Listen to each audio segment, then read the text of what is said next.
Hey guys, it's Justin Barton's Lucid Guides. Today we have Tibetan bowls playing in the background, and I'm gonna be explaining how to lucid dream in the way that I do it.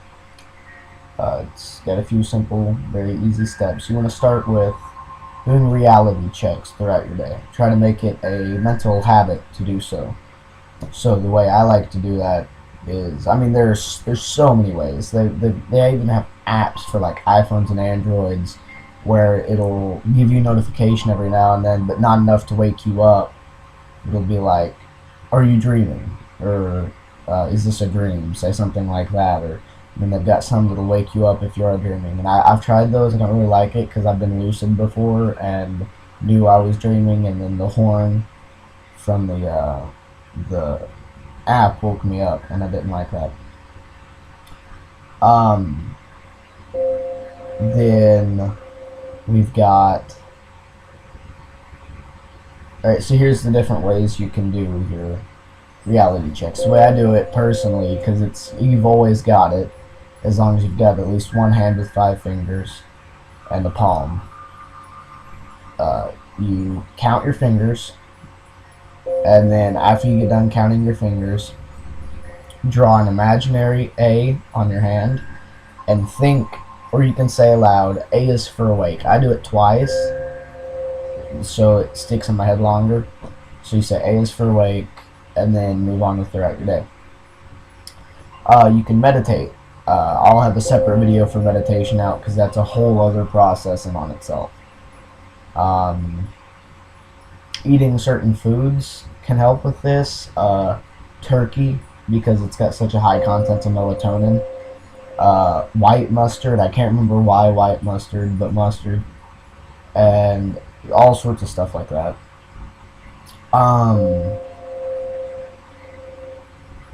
When I was first starting, I used to take melatonin a lot, like the pill, to help me go to sleep, and it felt like I would have more dreams that way, particularly lucid dreams.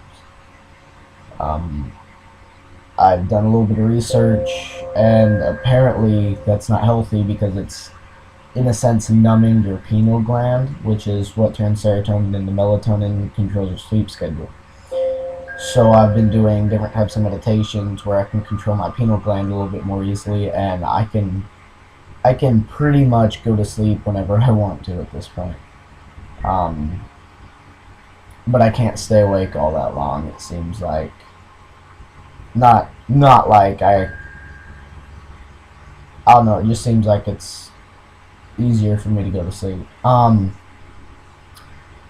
See what else we've got here. We've got your reality checks, your things you should eat, meditation, and then the process itself for going to sleep. So the way I do it is I lay perfectly still on my back with my hands relaxed at my side,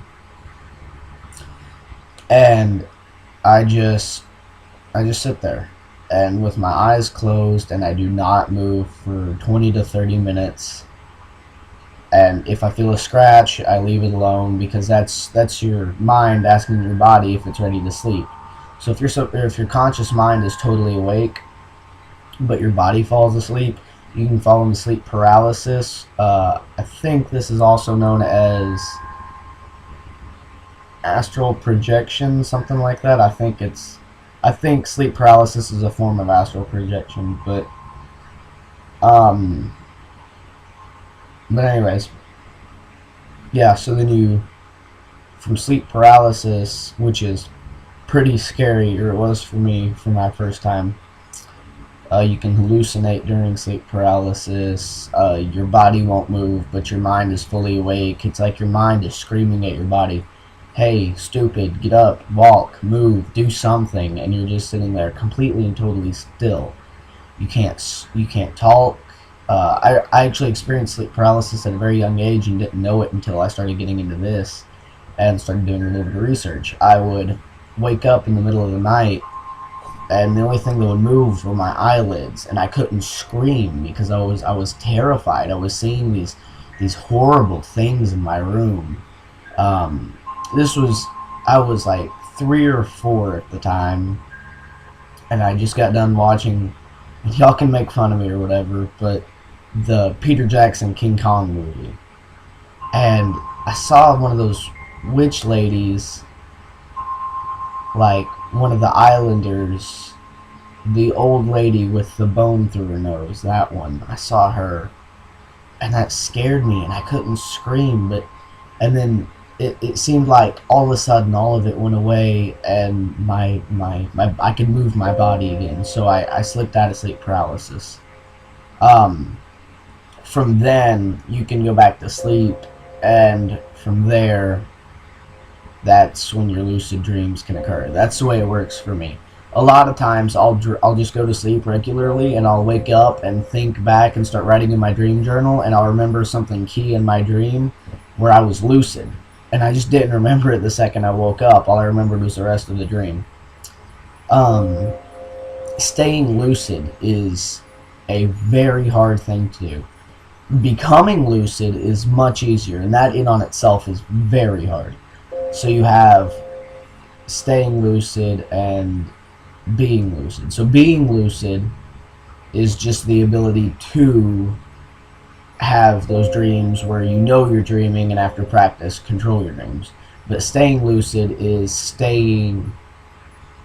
it's being able to stay that way. See, a lot of times, according to research I've done, and for me, I'll go to sleep, have a lucid dream, and then I won't be lucid anymore, but I won't wake up. So I'm still dreaming, but my conscious mind goes back to sleep. So you have to constantly remind yourself, think like even if you know you're dreaming, still do the reality checks on occasion. It'll kind of help you remember, hey, I need to stay this way. And if you ever want a lucid dream to end, all you have to say is, I want to wake up, or I want this to end, or like for me, I would say, Justin, wake up, and I wouldn't like dramatically snap awake, but I would wake up. The dream would end right there. Going back to reality checks before this is over. Reality checks. There's one of my favorites because it was the coolest thing that's ever happened to me in a lucid dream. Was I looked over at a clock, and it said like 10 something o'clock, right? We'll just say that. I can't remember what the actual time was. I looked down at something, and again, I was dreaming. And then I looked back up at the clock, and let's say it said like 10:30. I looked back up at the clock, and it's like 11:30. So that was a dramatic change within just a few seconds. And I said, this is a dream, out loud. And it seems like none of my lucid dreams start until after I say, this is a dream. Which is kind of odd.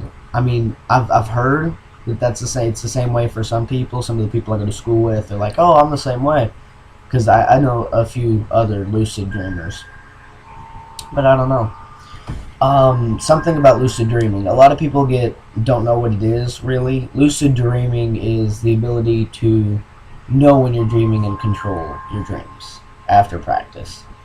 But a lot of people think it's like what astral projection is, which is actually OBE, which is out-of-body experience, which is when your soul, or your life essence, or as the Egyptians called it, your Ka, leaves your body, and you can roam around a dreamscape world. This is the way I understand it. I'm not sure if this is correct or not, but and I'm very open-minded, so I don't know if this is true, if any of this is actually the way it works or not, or if it's just people trying to make something up. But one thing I know that is true, and one thing I know that is real, is lucid dreaming. And I've seen a lot of, or not a lot of, but a few articles done by sleep scientists and sleep experts and people like that saying, oh, well, this is impossible. And the thing is, I've experienced this, and I'm sure a lot of you watching this have. And it can even lucid dreams where you're in control can be scary.